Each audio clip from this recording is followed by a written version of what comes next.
안녕하세요. 붕어무당 박비지입니다. 자, 오늘은 겪고 계시는 분들이 정말 많이 계십니다. 가위바위보! 네, 가위입니다. 가위.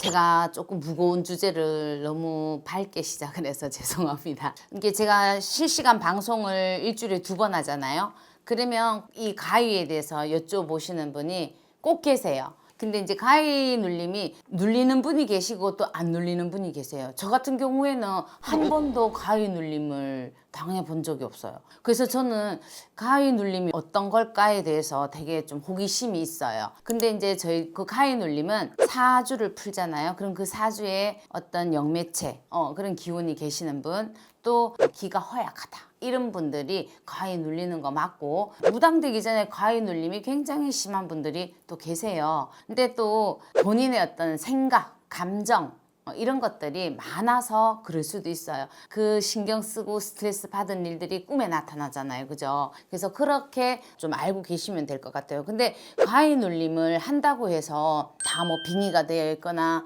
뭐 또 다 무당이 되거나 그러지는 않아요. 일반 사람이라도 제가 상담할 때 보는 그 프로테이지 점사, 거기에서 50%가 넘으면 가위 눌림 당하실 수 있어요. 그렇기 때문에 너무 심각하게 생각하시지도 마시고, 이게 또 너무 편하게 생각하실 일도 아닙니다. 그래서 그거를 잘 이제 조정을 좀 해주셨으면 좋겠어요. 그러면 가위 눌릴 때는 어떻게 하면 될까요, 선생님? 막 이렇게 질문하시는 분들도 많으시죠. 그럼 여기서 비책 알려드리겠습니다. 가위에는 가위가 최고입니다.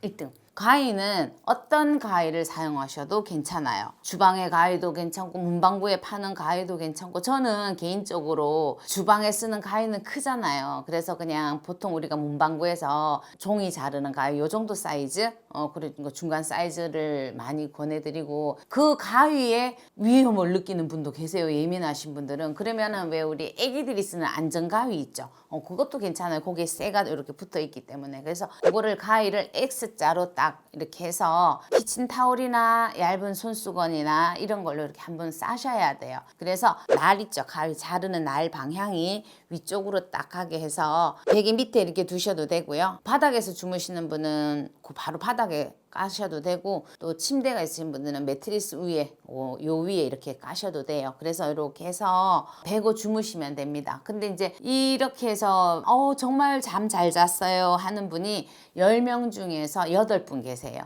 선생님, 저는 그 가위를 해도 자꾸 가위에 눌려요 이러는 분들이 계세요. 자, 여기서 비책 2 나갑니다. 우리 지퍼팩 있죠? 지퍼팩. 이 비책은 좋은 거예요. 그래서 가위 안 눌리는 분들도 하셔도 괜찮아요. 그래서 팥을 이렇게 담습니다. 팥을 베개 사이즈보다는 작게 해서 지퍼팩에 담으면 이렇게 착착 접으면 모양이 생기잖아요. 그죠? 그래서 손바닥 크기 사이즈로 이렇게 만들어서 전자레인지에 팥이 따끈따끈할 정도로 돌려줍니다.